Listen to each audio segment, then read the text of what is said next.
días y bienvenidos a un nuevo programa de Debates en Libertad. Hoy está con nosotros don Eduardo Ruiz. Don Eduardo, buenos días. Muy buenos días, don Ricardo. Muchas gracias por invitarme. Muy bien. Don Fernando Llopis, buenos días. ¿Qué tal? Por aquí encantado de estar como no podía ser de otra manera con un gran elenco de tertulianos aquí. Muy bien, don Fernando. Don Guillermo Dupuy, muy buenos días, don Guillermo. Buenos días a todos. Bueno, pues iniciamos la tertulia. A ver, y yo digo, esperpéntica sesión plenaria del Congreso el pasado miércoles, celebrada por obras, esta vez en el Senado. Pedro Sánchez está dispuesto a despedazar el Estado. Ahí lo dejo. Don Guillermo, inicie usted la tertulia porque y ya nos pone en suerte el toro e iniciamos la faena.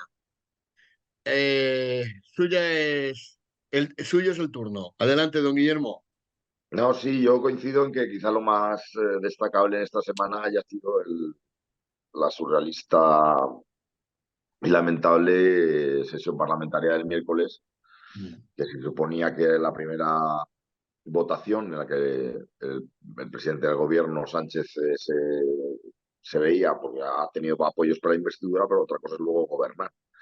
Y parecía que la iba a perder porque no había recabado los apoyos suficientes, pero ya como el propio martes advirtió, en este caso con bastante lucidez, el propio Partido Popular, con Sánchez no cabe, o sea, siempre puede dar en el último momento hacer cesiones, porque estamos ante un personaje absolutamente nihilista que con tal de salirse con la suya es capaz de conceder cualquier cosa. Y esa advertencia que nosotros destacamos en el editorial del martes, pues la vinimos a ratificar el miércoles cuando a última hora y en extremis, pues Sánchez ofrece al partido golpista Puigdemont pues innumerables cosas. Pues una de ellas es retirar de una de las propuestas que tenía a instancias del Consejo General del Poder Judicial y de la propia Unión Europea, como es la aclaración de que en caso de un litigio en el que se pida recurso por parte de un juez o de un tribunal al Tribunal de Justicia de la Unión Europea, eh, tendrá que esperarse, no será de aplicación esa ley, si se plantea un recurso al Tribunal de Unión Europea por entender que esa ley es contraria al derecho comunitario, pues hasta que no se pronuncie el Tribunal Europeo no debía ser de aplicación, ¿no?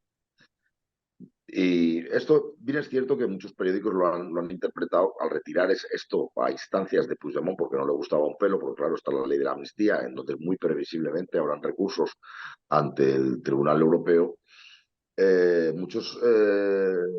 Sánchez accedió a retirarlo, pero muchos medios de comunicación dijeron que eso blindaba la aplicación de la ley de amnistía. Yo creo que tampoco es eso. Es decir, sencillamente este artículo venía a dejar algo blanco sobre negro, algo que debe ocurrir por nuestra pertenencia a la Unión Europea y por los tratados de la Unión que hemos firmado. Pero qué duda cabe que es un gesto absolutamente vergonzoso por parte de Sánchez, que por intentar contentar a Puigdemont retire eso. Luego ha hecho otras cesiones, como llevar la política de inmigración, que es una competencia del Estado central, de la Administración Central del Estado, pues transferirla a la comunidad autónoma catalana, ¿no? Y luego otra cesión que también era previsible, porque bien es cierto que la advertencia del Partido Popular sobre las concesiones de última hora, yo creía que iban a haber concesiones a última hora, no por lo que decía el Partido Popular, porque el Partido Popular creía que era capaz de multar a las empresas de origen que se desplazaron, se salieron de Cataluña con ocasión del 1 de octubre, multar a las que no vuelvan. Yo no creía y de hecho así ha sido, que esa fuera a ser la concesión. Entre otras cosas, porque lo que le preocupaba a Puigdemont era la proposición, la ley de enjuiciamiento civil que trataba el tema de la jurisdicción jurisdicción del Tribunal Europeo, y luego porque Sánchez era capaz de venderlo, ya pocas horas antes ya lo vendió, hacer esa concesión de una manera distinta. Es decir, en lugar de multar a las empresas porque no quieran regresar a Cataluña, lo que voy a hacer es recoger el dinero del contribuyente para financiar o para incentivar de alguna forma que las empresas vuelvan a Cataluña, ¿no? Es una manera menos abiertamente contraria al derecho a la libre competencia y a la libertad de empresarial y libertad de capitales, pero que aparentemente sea distinto, sigue siendo una vulneración. O sea, el dinero del contribuyente no está o el dinero del contribuyente o las leyes no están para forzar o incentivar a las empresas a que se ubiquen en un determinado sitio. Bueno, pues ha accedido a impulsar, veremos cómo se articula, si es a través del dinero del contribuyente, pero claro, si es a través de subvenciones, resultará paradójico que muchos contribuyentes españoles, entre ellos contribuyentes madrileños o contribuyentes valencianos, con nuestro dinero se entregue a empresas catalanas que se han ubicado en la Comunidad de Madrid o en la Comunidad Valenciana para que la dejen y vuelvan a Cataluña. Es completamente, absolutamente contrario a las leyes de libre competencia, a la libertad de capitales de derecho comunitario y español. Pero bueno, también es absolutamente contrario a derecho la concesión de ceder a la Administración Autonómica las competencias de inmigración. Y ahí está. Lo que es evidente, tanto si la votación hubiera fracasado, las tres votaciones que de hecho han prosperado, salvo una, y además no una porque tienen un ataque de venganza el grupo de Podemos y se la tumban, si no hubieran sacado las tres. Pero lo que es importante saber es que aunque no hubiera sacado Sánchez una sola votación, él va a seguir. Es decir, aparte de que ni lista como Sánchez va a ceder lo que no está escrito con tal de mantenerse, ¿no? Entonces, tenemos que tener en cuenta que tenemos el peor escenario posible, un gobierno que depende y que no tiene límite moral ni político a ceder a los partidos que abiertamente están en contra de la nación española, porque ya no lo pueden decir de forma más clara y más abierta. Pues la sostenibilidad del gobierno depende de satisfacer a la gente que no quiere la sostenibilidad de la nación española. Y en esa estamos. Y así podemos seguir una legislatura enorme, insisto. Y no porque luego tenga que volver a negociar, porque aunque la pierda, no va a perder el gobierno, pues si no saca adelante las normas, pues no las saca adelante. Si tiene que renunciar a algo, pues no lo hace. Él seguirá en la poltrona, Sánchez va a seguir en la poltrona. Lo único que puede hacer a Sánchez, y para el Partido Popular esto es bueno que lo entienda, Sánchez va para largo, a Sánchez no lo mueve nadie. Lo único que puede mover es que Puigdemont se sume a Santiago Abascal y se sume al Partido Popular para hacer una moción de censura. Pero por perder en votaciones, Sánchez no se va a ir a casa ni va a presentar. ¡Ay! No tengo mayoría parlamentaria en estas circunstancias, no es legítimo seguir continuando mi gobierno, voy a convocar elecciones. Eso no lo va a hacer Sánchez. No lo va a hacer Sánchez. Entonces es importante que sepamos eso a lo que nos aboca. Es decir, una persona que no tiene el pundonor de dimitirse, pierde una votación y que encima es capaz de ceder todo por no perder esa votación, es lo que tenemos de presidente de gobierno, con lo cual el horizonte de los próximos 4 años es terrible para nuestro país. Ese es mi punto de vista, no sé cómo lo verán ustedes.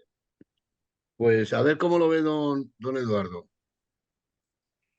Bueno, yo creo que tenemos un gobierno que ha superado todos los límites de la vergüenza y de la decencia. Es que, vamos a ver, es un presidente del gobierno y un partido socialista que están negociando con un señor, con un individuo que se llama Puigdemont, que es un prófugo de la justicia, que está cobardemente escondido en Waterloo porque no quiere enfrentar sus responsabilidades judiciales en España y que además el gobierno le consiente estar en Waterloo escondido porque no impulsa actuaciones con Bélgica para conseguir que venga a España y está negociando concretamente para que este señor está exigiendo al gobierno medidas que le permitan sortear la acción de la justicia española.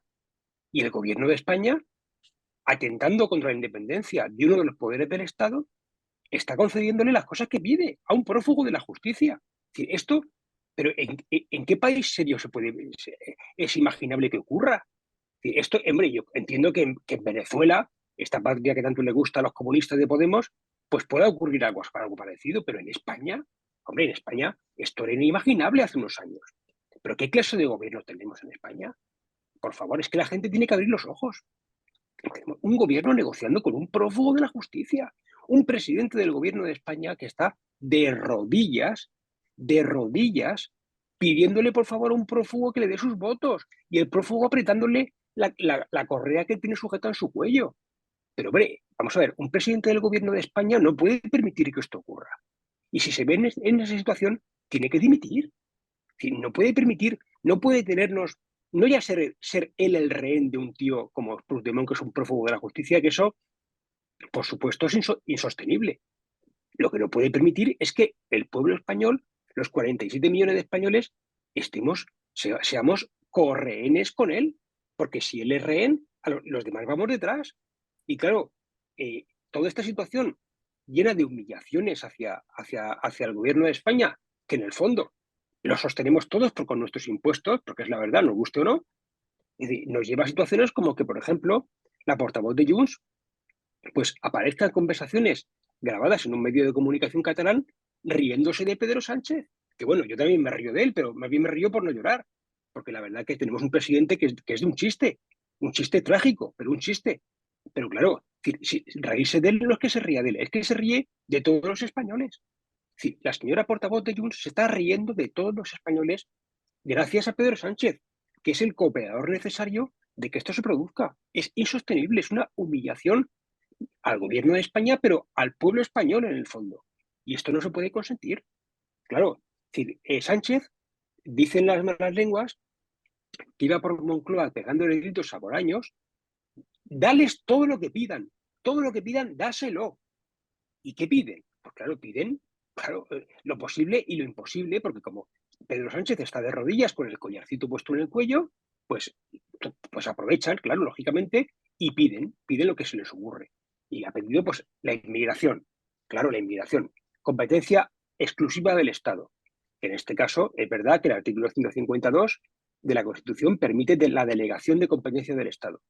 Pero lo que dice este artículo, y eso hay que tenerlo claro, es que se podrán delegar, no transferir, delegar aquellas competencias que sean por su propia naturaleza delegables. Y hombre, la inmigración, que son, es decir, que afecta materia de extranjería y que por tanto afecta a la nacionalidad en España, es una competencia que su propia naturaleza no es delegable. Pero es que además, lo de las empresas. Es decir, vamos a ver, ¿cómo es posible que un gobierno democrático, pueda plantearse la posibilidad de modificar la ley para castigar a empresas que en el ejercicio de su libertad deciden cambiar su residencia fiscal de una provincia a otra? ¿Cómo es posible? Eso atenta contra el artículo 38 de la Constitución. Además, por supuesto, de los tratados de la Unión Europea y lo que se nos ocurra aquí. Es decir, esto es una regla elemental básica de la libertad de empresa. Y bueno, y entre otras cosas también ha conseguido, por ejemplo, Junts, el tema del transporte público gratuito. Es decir, ahora resulta que todos los españoles, a través de nuestro querido gobierno de opereta trágica, les vamos a pagar con nuestros impuestos el transporte gratuito a todos los catalanes. ¿Y a los demás qué pasa? Que nos zurfan. Es decir, los demás vamos a pagar el transporte público, el nuestro y el de ellos. Pero hombre, o sea, es que yo creo, en fin, no sé, ¿qué tiene que pasar en España para que la gente salga a la calle y monte un follón? Claro, es que esto es gravísimo. Es decir, ¿a qué nivel nos está llevando este gobierno? Yo no sé. Es decir, yo creo que en el fondo hay mucha gente que no se da cuenta o que no conoce el trasfondo al que nos está llevando las cesiones del gobierno. Porque si realmente la gente fuera consciente de lo que le supone esto a España y a ellos en su bolsillo, yo creo que la gente saldría a la calle, vamos, enfurecida, enfurecida. Es decir, esto no se aguantaría ni 10 minutos. Don Fernando, su turno. Yo Directamente, yo no sé si enfadarme con mis dos predecesores en el turno de palabra, cabrearme bastante además, ¿no? Porque yo lo que me sorprende es que se siguen sorprendiendo de que es capaz de hacer estas cosas. De verdad, en serio. El señor don Guillermo de Eduardo, que son personas serias, para mí, cuando hablo de don Eduardo, que es un experto en derecho, dice, es que eso no se puede delegar, pero vamos a ver. Y lo de la amnistía tampoco se puede hacer, y lo va a hacer. Es decir, vamos a ver, es decir, yo simplemente para resumir y para añadir poco puedo añadir lo que bien han explicado mis compañeros, pero yo quiero resumir un poco, ¿no? Y básicamente la idea es la siguiente, ¿no? Es decir, vamos a transferirle el control de fronteras a un partido cuyo líder se escapó de una frontera metido en un coche, ¿no? Sí, Bueno, sí. claro, no, es así. Es decir, oiga usted, ¿no? Es como dejar en los colegios que cuiden los violadores de niños o pedófilos, que cuiden. No, es así. Pero es que entonces dice, hay gente que dice, no, es que el PNV es un partido serio y sensato. No, lo primero que ha hecho el PNV ha sido pedirlo para ellos también. Y vamos a ver, miren, yo les quiero decir una cosa y a mí me toca la moral. Mira, el PNV, por ejemplo, es un partido que se ha demostrado que estuvo en acuerdos, o parece ser, en acuerdos con los nazis. Son partidos xenófobos, tanto Junts como el PNV. Y vamos a ver, ¿a quién se le ocurriría dejarle las competencias de inmigración a un nazi? ¿A alguien? Solamente a los socialistas. No, pero que es así. Es Sí. decir, si lo que han dicho la gente del PNV o de Junts o de Esquerra Republicana lo hubiera dicho alguien de Vox, lo hubieran crucificado. Hombre, no nos compare, don Fernando, por No, pero favor. por eso le digo, es que ni usted, ustedes han sido mucho más sensatos. Es decir, pero esto es lo que hay. Pero es que encima además dice, bueno, menos mal que Coalición Canaria, que también es importante su voto, no creo que quiera estar de acuerdo que la inmigración esté en manos de estos salvajes, porque claro, los canarios son los que están sufriendo todas las pateras. Sí que no, que les ha votado a favor. Pero vamos a ver, ¿en serio estamos en manos de toda esta tropa? De verdad, a mí me preocupa. Es decir, me preocupa y después ya no quiero decir otra cosa. Ahora los de Esquerra República, el PSOE sale y dice que, bueno, que les ha dado, pero igual no les da y tal. ¿Qué le van a pedir en la próxima? Los de Esquerra Republicana, el PNV, Bildu, es decir, bien, y para acabar, lo que ha comentado Eduardo, es decir, a mí mi primera pregunta, vida, ¿hay vida en los cerebros de los que votaron Partido Socialista Obrero Español fuera de Cataluña? ¿Hay vida? ¿Existen neuronas allí? Ujú. Mi pregunta es esa, es decir, ¿cómo la gente dice, como bien ha explicado Eduardo, es decir, o sea, que vamos a pagarle nosotros el transporte a los catalanes, o que vamos a pagarle para que cojan sus empresas, las empresas que están en Valencia o en Aragón o en Andalucía, y se las lleven a Cataluña otra vez? Pues no sé, yo es que yo ya la indignación me cuida. Y menos mal, claro, tú dices, se ha reunido el Partido Popular y entonces va a generar el plan, la oposición. Y salen de ahí diciendo que su principal objetivo es matar a Vox, que son los únicos con los que puede pactar. Entonces, tendremos Sánchez ya para toda la vida. O sea, vamos, que Franco se va a quedar en el efímero en comparación con Pedro Sánchez, como sigamos así. Sí. Bueno, yo dos apuntes. Yo no sé usted dónde ha visto mis palabras de sorpresa. Yo al revés. Yo lo que quería decir es que nos demos cuenta de una vez que cuando una persona no tiene límites para conceder cosas, pues eso quedaban por hecho de que iban a perder las votaciones. Pues no, porque si no tienes límites, es normal y no Don tienes que Guillermo, una conceder. pregunta. Usted pensaba, yo sinceramente, yo lo dije, además, No, se lo yo vengo a decir. pensaba de que no iba a perder ningún. Don Fernando, respetemos los turnos de palabra, por favor. Sí, He venido a decir esto porque a usted ha parecido interpretar en mis palabras sorpresa ante lo que ha sí, ocurrido. Y yo de sorpresa nada, porque no. además lo dejé negro sobre blanco de que no me sorprendería nada el que se sacara adelante las. Porque tengo muy clara el tipo de persona que es Sánchez, que no tiene límite a la hora de ceder. Claro. Con lo cual, a lo mejor a ciertas otras personas dirán, estamos condenados a la votación porque yo hay cosas que no puedo conceder, pero es que Sánchez es capaz de conceder lo que le pidan. Con lo cual, podemos tener 4 años de gobierno perfectamente de Sánchez. Mucha gente que cree, bueno, sí, ha conseguido hilvanar al porque también había gente que creía que Sánchez no iba a conseguir la investidura. Y hemos tenido aquí discusiones de que los nacionalistas no iban a apoyar a Sánchez y tal, y que íbamos a unas segundas elecciones. Y yo de que va a ser investido presidente. Y Claro. también negro sobre blanco lo dejé. Y les digo más, vamos a tener 4 años de Pedro Sánchez. O sea, Que no no sean nos... más, que no sean más. ¿Y por Yo creo qué? que ¿Y no, por ¿eh? qué?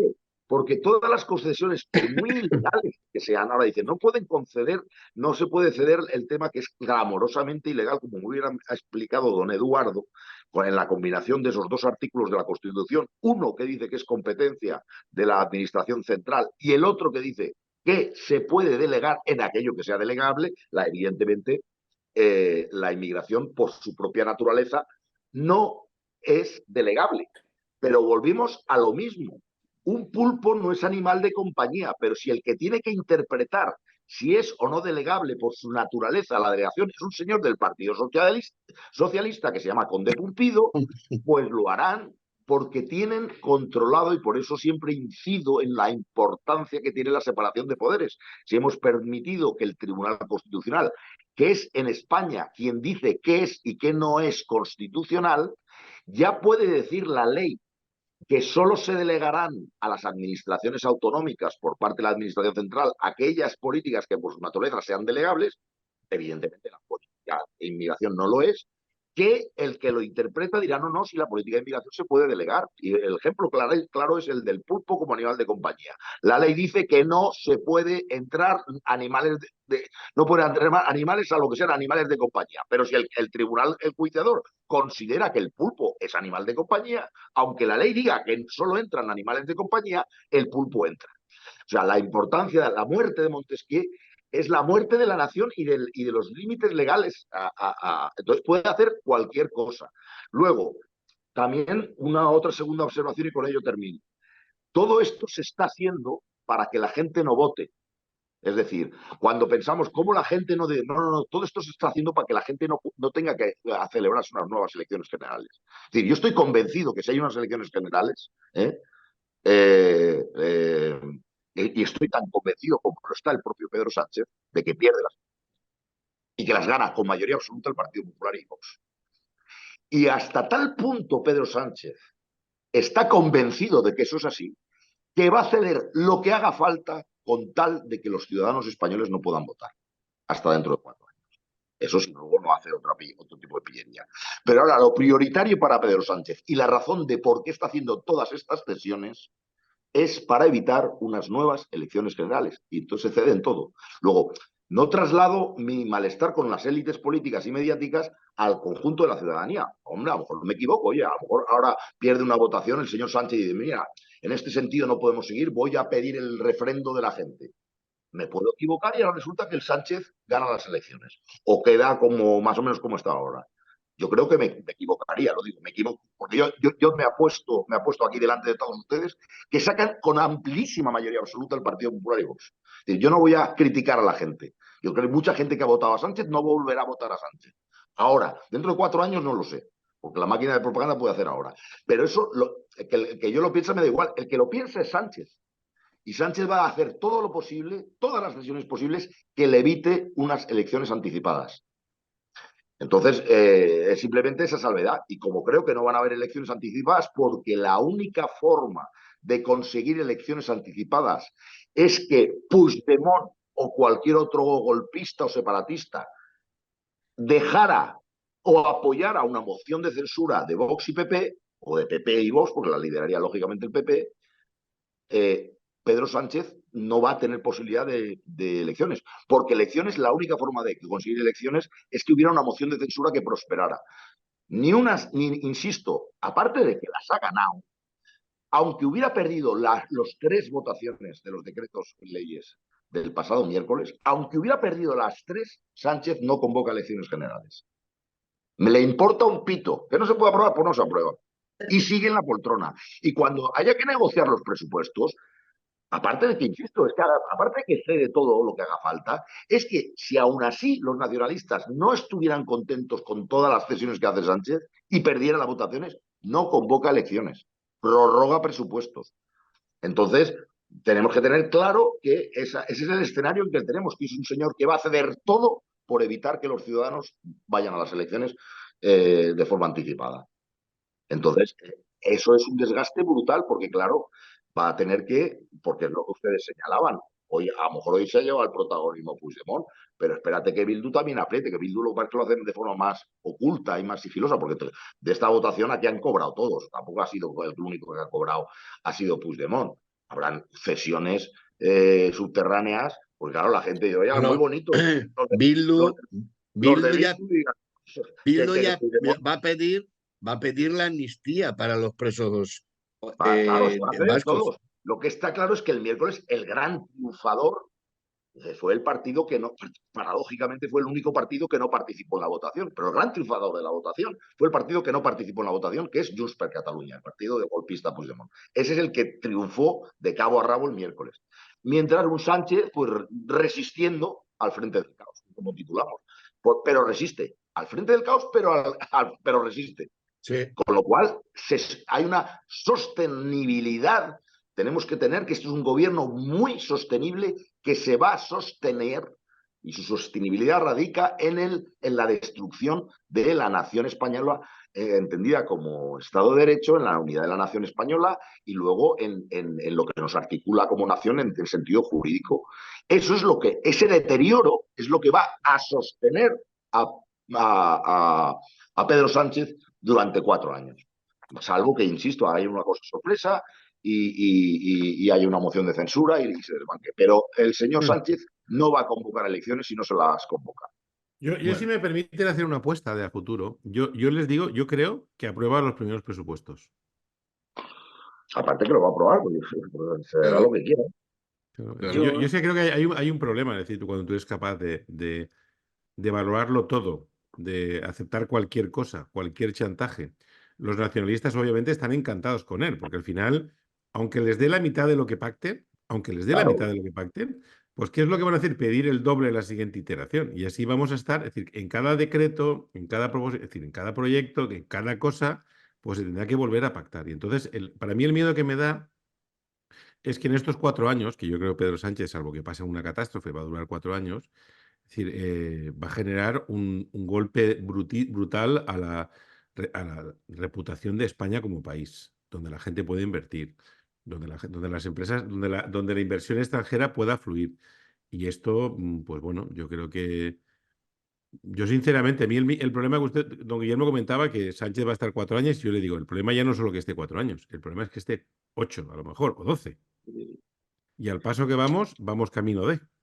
Pero Yo, fíjese si hasta qué me, punto estamos mal, que nuestra única esperanza, fíjate lo mal que estamos, ahora mismo la poquita esperanza Europa. que tienen los españoles es Europa.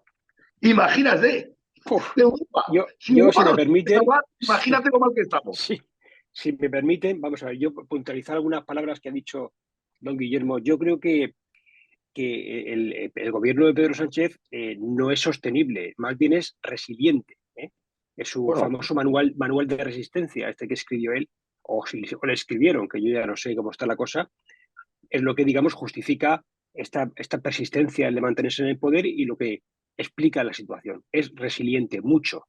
Ahora, sostenible no, porque la sostenibilidad implica que es perfectamente asumible por quienes sostenemos este chiringuito, esta fiesta, ¿no? Que somos todos los españoles. Y lógicamente yo entiendo que para los españoles este gobierno no es sostenible, es completamente todo lo contrario, insostenible. bueno, lo ha sido, Y yo, lo ha sido desde el primer momento, desde ese punto de claro, vista es insostenible, pero bueno, cambio la palabra. efectivamente, sí, Es persistente, es persistente. sí, Cambio sí, la palabra. persistente. Bueno, y yo creo, mi opinión, fíjate, yo no creo que no va a aguantar los 4 años. Y creo que no lo va a aguantar porque la situación que tiene actualmente es mucho peor de la que tenía la legislatura anterior. Es decir, ahora ya necesita al 100% de todo el conglomerado Frankenstein este que está para sacar adelante cualquier cosa. Y eso es muy difícil. Es decir, yo creo que todas las votaciones, sacar el 100% de los votos de lo que no es, digamos, los demócratas, que somos los demás, pues es muy complicado. Entonces, me parece a mí que esto, aunque como bien dice Guillermo, y tiene razón, al presidente del gobierno, a Pedro Sánchez, le da todo igual. Y en realidad, pues en fin, como los principios que tiene son como los de los hermanos Marx, ¿no?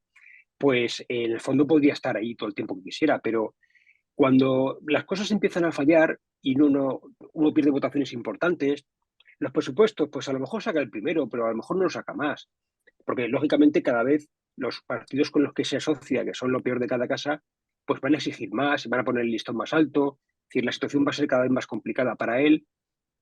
Yo creo que va a ser muy difícil, de verdad, que aguante 4 años, porque es que le van a exigir todo y cada uno a su manera y por su lado tirando de la manta. Es decir, que se va a romper, la manta. Que no va a haber manta que sostener. Bueno, yo Y lo que por otra quiero parte, ver es, y creo que va a influir muchísimo, es los resultados de las elecciones gallegas y las europeas, fundamentalmente. Es decir, porque aquí el riesgo para los socialistas no es lo que le pase a Pedro Sánchez, o sea, no es lo que pase a España. El riesgo para muchos socialistas es lo que le puede pasar a su partido en el caso de que entre en deriva. Yo, desgraciadamente, no noto esa preocupación en la gente de lo mal que lo está haciendo Sánchez, porque de alguna forma sus gabinetes de comunicación y todos los medios que tiene a su disposición, pues cuentan otra película, ¿no? Cuentan pactos, acuerdos y la gente no se entera. Yo no sé hasta qué punto la gente es consciente de eso. Y yo quiero ver, yo tengo muchísimas ganas de ver el resultado del Partido Socialista en las próximas elecciones, tanto en las gallegas como en las elecciones europeas. Y después, evidentemente, veremos qué pasa en las vascas, veremos si PNV y Bildu pactan o el PSOE pacta con uno de los dos. Es decir, que queda mucha liga y todos al final, el problema que tiene ahora mismo la política española es que PP y Vox están solos. Bueno, es decir, pues el apoyo puede tener un determinado de Coalición Canaria o de UPN. El PP y Vox están solos y en vez de estar unidos, no lo parece. No lo parece que estén unidos. hombre, Es mi no humilde será por opinión. parte de Vox, don Fernando. Nosotros No, creo evidentemente, que, yo lo he creo que dicho hemos dicho antes. muchas veces que estamos ahora con una visión de, digamos, de engrandecer a España y al servicio de España, ¿no? Es decir, el problema es que el Partido Popular es verdad que según donde lo encuentres, pues tiene más remilgos o menos para pactar con Vox. Y eso, lógicamente, el problema, la pelota está en su tejado, no en el nuestro. Nosotros, claro, A mí, digo, a mí lo que me preocupa, y yo lo he dicho, y no lo digo yo ahora solamente, sino yo vengo diciendo en este programa muchas veces, es decir, el PP tiene que empezar a decir, "No, oiga usted, Vox es un partido mucho más presentable que cualquiera de los que han pactado con Sánchez, pero mucho más. En vez de decir, como me refiero, yo leí ayer en la prensa, en El Mundo, yo no sé si ustedes lo leyeron, que el PP tuvo una convención interna de gerifaltes y lo primero que han dicho es vamos a devorar a Vox. Sin sí, darse sí, cuenta sí, que sí, va a sí, haber sí, sí. mucha gente que no va a votar al Partido Popular, por más vueltas que le den, y no le van Eso a es así, dar. Es mi efectivamente. opinión, ¿eh? Es mi opinión. Sí, sí, eso es así. El Partido Popular, es decir, si Vox desapareciera ahora, el Partido Popular no tendría mayoría absoluta en ningún caso. Porque mucho votante de Vox no quiere votar al Partido Popular. Algunos votantes de Vox fueron votantes del Partido Popular, quizá la mayoría, bueno, pero hay otra parte de votantes de Vox que no es mínima, que o bien nunca votó al Partido Popular ni lo quiere votar, o bien lo votó en otras épocas y no quiere volver a votarlo. Por tanto, si el Partido Popular tiene que asumir que si Vox no está y si Vox no pacta con el Partido Popular, no se puede gobernar en España desde una opción democrática y de libertad. Eso es así. No, y aparte, hay una cosa que es importante, ¿no? Es decir, en la Comunidad Valenciana o en Castilla y León, que gobiernan ustedes conjuntamente, ya se han abierto campos de concentración para homosexuales y cosas de esas, pregunto. Sí, sí, seguro. No, es que aquí al Como el de final Che es que Guevara, ¿no? Como claro, el no, de y Che Guevara, decir, ¿no? y se ha expulsado a los inmigrantes y cosas de esas, ¿os ha hecho alguna cosa? No. No, eso lo hace Puigdemont, que es Claro, es que yo por eso digo, el verdadero partidos. En España sí que hay partidos fascistas. Pues mira, pues ahí está Junts per Cataluña, es un partido claramente racista, xenófobo. El PNV, esos son partidos fascistas. Llamémosle a las cosas por su nombre, pero bueno. Vamos a Hay ver, un es tema. verdad. Sí, Sí. No, don Ricardo, sí. termine, don Eduardo, que quiero introducir otro tema. Vale, es verdad que, a diferencia del Partido Popular, el Vox es un partido que tiene un mensaje diferente.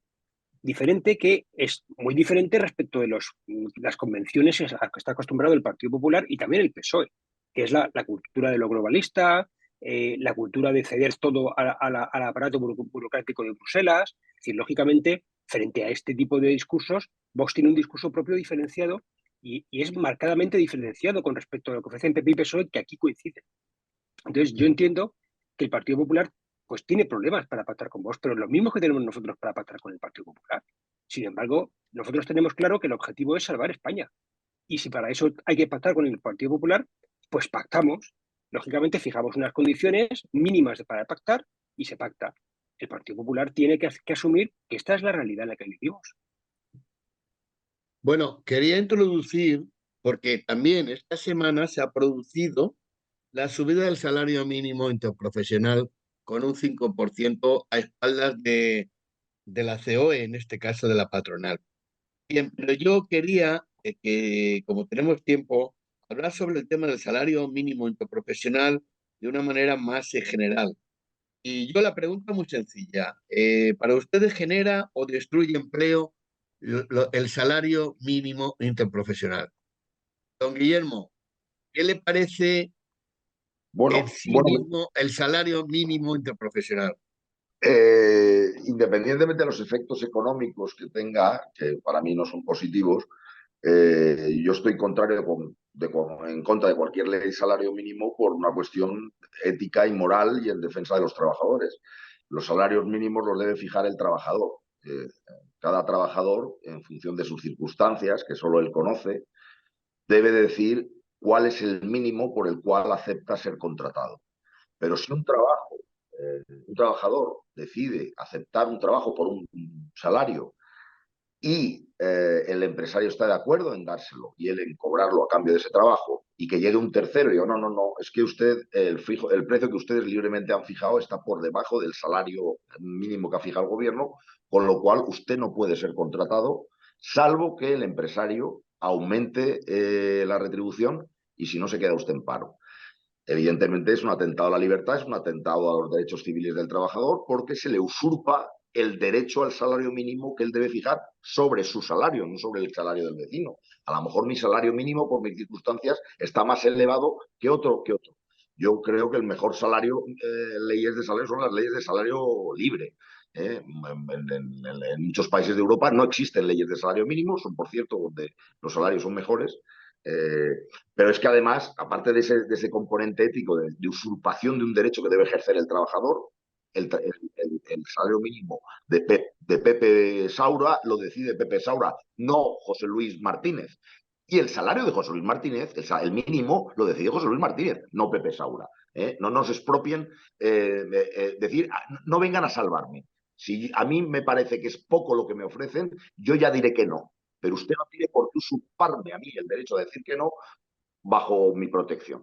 Pero es que además, efectivamente, tiene un coste laboral. Es decir, si hay mucha gente que la ley de salario mínimo la fijan por encima de la productividad, es decir, si a mí contratar a esta persona, que lo puedo contratar por 400 porque me genera un beneficio de 500, pero me obligan a contratarlo por 700, es decir, pierdo dinero a la hora de contratarlo, porque las leyes de salario mínimo no obligan a contratar, prohíben la contratación.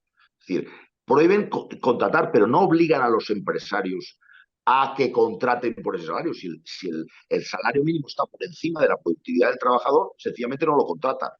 Entonces, los que están trabajando están con salarios mejores a costa de dejar en el paro a aquellos trabajadores cuya productividad está por debajo del importe del salario mínimo fijado. Y luego, además, es algo que es redundante, es decir, lo que pasa es que parece que estás protegiendo al trabajador. Si ustedes quieren, es un ejemplo que daba un economista, creo que era Rayo o Venegas Lynch, ya no recuerdo quién lo decía, ¿cuál sería usted el salario mínimo que fijaría para su peor enemigo? Evidentemente el más alto. Es decir, si yo me quiero cargar a alguien, le digo, no, no, a Pepe Saura, si lo quieres contratar, le tienes que pagar 1 millón de euros al mes. Yo estoy condenándolo al paro. Y estoy condenándolo al paro. Es decir, si quiero hacerle un favor, es el salario mínimo, nada, ninguno. El que diga él. Si es amigo, el que diga él. Si es mi enemigo, el más alto. Porque lo condeno al paro. Pero esto que es, como en tantas cosas en la economía, un poco contraintuitivo, porque parece que estás protegiendo a que en realidad estás perjudicando, porque yo entiendo, para protegerse los trabajadores ya están ellos mismos, que conocen sus circunstancias. A mí a lo mejor me dice un salario mínimo, pero a lo mejor yo tengo un nivel de formación o de circunstancias particulares que me puedo permitir rechazar un trabajo de 800 euros al mes. Pero hay gente que a lo mejor no se lo puede permitir. Y entonces el factor Estado impide a ese señor, no, usted por 800 no lo contratan. A usted no lo contratan por 1.300, no lo contratan. Bueno, ya, pero es que me dicen que por 1.300 no me contratan, que a mí me contratan si es por 800. Por usted. Mi postura es lo que usted diga, que para eso es su trabajo, para eso usted es dueño de sí mismo, para eso usted tiene que ejercer la soberanía. Si usted quiere decirle que no, pues dígale que no. Y si quiere decirle que diga que sí. Pero usted diciéndole que sí, que venga un tío del sindicato que está a mesa y mantel, no, ese señor es muy poco lo que le ofrecen, que nada. Que... Entonces, son políticas que son contraintuitivas, que generan paro, porque si ellos son tan infantiles que creen que los salarios es una cuestión de voluntad legislativa. Es decir, que no tiene que ver con la productividad, sino que es, oye, decidimos que el salario se retribuya en tal precio y si lo ponemos por decreto ya conseguimos que los salarios no lo consigas, que haya parados. Porque si fuera por un acto legislativo, entonces le diría, oiga, ustedes son unos ratas, unos rácanos, porque pongan el salario mínimo en 5.000 1.200. euros. Chico, póngalo en 5.000 euros, porque en 1.200. Es un acto de voluntad, es un acto de sensibilidad social y de voluntad legislativa. Pues no, que demore 1.200, que aquí a todos los que trabajamos por cuenta ajena, que nos empiecen a pagar 6.000 euros al mes. Pero bueno, esta cosa es difícil de explicar, hay miedo en la clase política a explicar estas cosas, pero efectivamente no ayuda. Pero bueno, no creo que el deterioro de la economía, aunque creo que no es positivo, de hecho hay estudios que estas subidas escalonadas de la economía han generado paro, hay el coste de oportunidad. Es decir, ¿qué hubiera pasado si no se hubiera puesto estos límites tan altos, si se hubiera contratado más gente? Pero bueno, creo que en la situación actual no es lo más preocupante el tema de la economía, ni siquiera si centráramos el debate en los temas económicos. Es decir, creo que ahora España tiene problemas de mucha mayor envergadura que la populista y demagógica y antieconómica leyes de salario. Sí, porque no hay que olvidar que el coste del empleo, es decir, en España es muy alto, todos los seguros que tiene que pagar una empresa para contratar, y eso lo encarece mucho más, ¿no? Yo creo que al final, como bien dice don Guillermo, no es que sea el mayor problema de España, pero es uno más, porque está generando una satisfacción de determinadas personas que creen que eso les va a venir, esa subida del 5% que parece que es el que prometen, pues viene debida al gobierno y con la oposición de los empresarios. Y después también hay otra cosa que también me gustaría añadir. No es lo mismo el salario mínimo en la España despoblada que en Madrid. A lo mejor el salario mínimo en Madrid es fácil pagarlo, pero en la España despoblada es casi imposible en determinados lugares, ¿no? Con lo cual no tiene sentido estas fijaciones de salario mínimo. Yo creo que hay un problema. Aquí en España tenemos que empezar a ser atractivos para atraer inversión extranjera, y que la inversión española no se vaya. Y creo que ahora mismo este gobierno está haciendo todo lo contrario. Don Eduardo, Tiene, ¿algo? tiene razón, la verdad que tanto don Guillermo como nuestro compañero ha dicho, efectivamente, que el problema de España no es solamente el problema del salario mínimo, que no es el más importante, sino que fundamentalmente son dos. La falta de competitividad de nuestras empresas como consecuencia de las normativas que se vienen aprobando en materia económica, y la segunda, la falta de seguridad jurídica para invertir en España. Sí. Porque el gobierno está cambiando cada vez por tres las reglas del juego y, lógicamente, esto no permite que las empresas, sobre todo las extranjeras, vengan a España a invertir y las de aquí, los empresarios, creen riqueza ampliando negocios porque no se fían de lo que pueda pasar. Y hay que tener en cuenta una cosa. El salario mínimo es lo que cobra el trabajador no cualificado en una empresa. Esto la gente tiene que saberlo.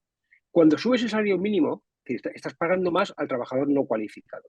Pero esto no significa automáticamente que el trabajador cualificado que tiene un contrato y que cobra de acuerdo con su convenio o con su contrato le vayan a subir el sueldo. Porque, lógicamente, si hubiera una subida en cadena, esto sería ruinoso para el empresario. Por tanto, otra consecuencia que se deriva de esto es que si el salario mínimo interprofesional cada vez es más alto y el siguiente escalón, ya una vez siendo un trabajo cualificado, la diferencia es prácticamente insignificante, ¿quién se va a esforzar en cualificarse para trabajar? Si al final me van a pagar bien siendo un trabajador sin cualificar, pues no me esfuerzo y que me pague y que el gobierno fije lo que voy a ganar. Y como bien ha dicho don Guillermo, al final, ¿por qué no subimos el salario mínimo en lugar de en 5 euros al mes o en 10, en 1.000 o en 10.000? Efectivamente, si es más digno, pues pongamos 10.000 euros de salario mínimo interprofesional. ¿Por qué no lo hacemos? Tendría que explicarlo. la ministra de Trabajo, por qué no asume esa subida y cuál es la razón técnica por la cual no la hace. Recuerdo, sí. acabo con una cosa.